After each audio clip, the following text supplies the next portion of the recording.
السلام عليكم. ازيكم حبايبي؟ عاملين ايه؟ يا رب تكونوا بخير وبافضل حال. نسمي بالله بسم الله الرحمن الرحيم ونصلي على رسول. اللهم صل وسلم وبارك على سيدنا محمد وعلى اهله وصحبه اجمعين.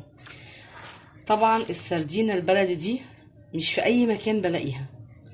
النهارده بصراحه انا كنت في مكان اسمه سوق الخميس. طبعا في ناس كتير هتعرفه وفي ناس كتير مش هتعرفه.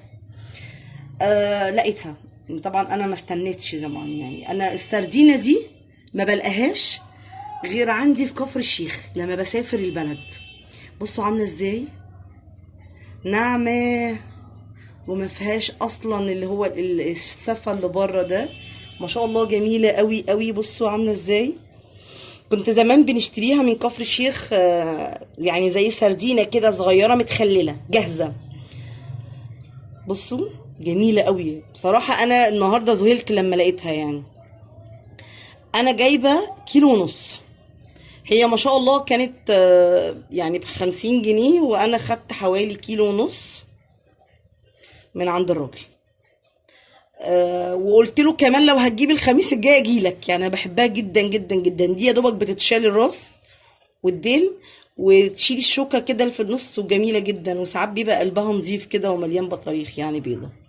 طيب انا هعمل ايه او عملت فيها ايه؟ انا اول ما جبتها حطيتها في المصفى دي وغسلتها غسله كويسه قوي.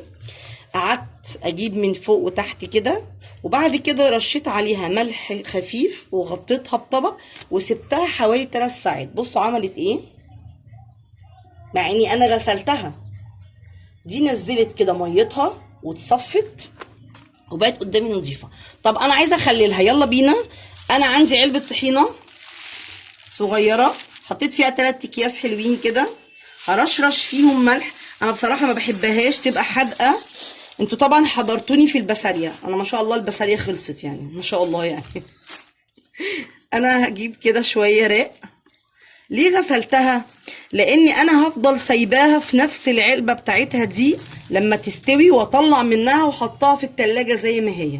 هطلع لو حسيت ان هي حادقة شوية هحطها في شوية مية. الدقة دي كانت دقة شوية ملح على شوية شطة، وكنت مخلله بيها البسارية. لما اتبقت عندي حطيتها في التلاجة. هفضل اعمل كده راق واحط ملح، راق واحط ملح وشطة. احنا الحر اللي احنا فيه ده ممكن افتح عليها مثلا 5 يوم او 6 يوم ما بتقعدش. والله في البلد كنا بنعملها لما بكون في كفر الشيخ، وبنفتح عليها بعد 3 ايام. انا اصلا بصراحه ما صدقت لقيتها والله العظيم. يعني انا بحبها جدا يعني.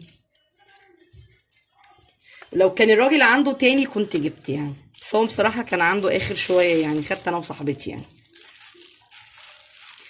زي ما شايفين كده راق، وارش ملح وشطه، راق وملح وشطه. طب انا اخر راق اهو خلاص. هعمل بعد كده ايه؟ انا بصراحه ما بخليلهاش، ما بحطش عليها زيت.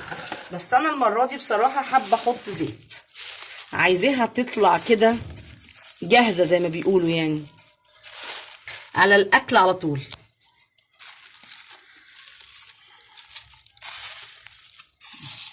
دي هتتحط في حته في مطبخ، حاجه كده مستخبيه يعني. عندك مطبخ كده من تحت كده حطيها، عشان لازم تشوف الحر يعني، تبقى مكتومه وفيها حر. انا مش هحط تاني كده كفايه. هحط بقى الزيت زي ما اتفقت معاكم. بسم الله الرحمن الرحيم. اللهم صل وسلم وبارك على سيدنا محمد وعلى اله وصحبه اجمعين.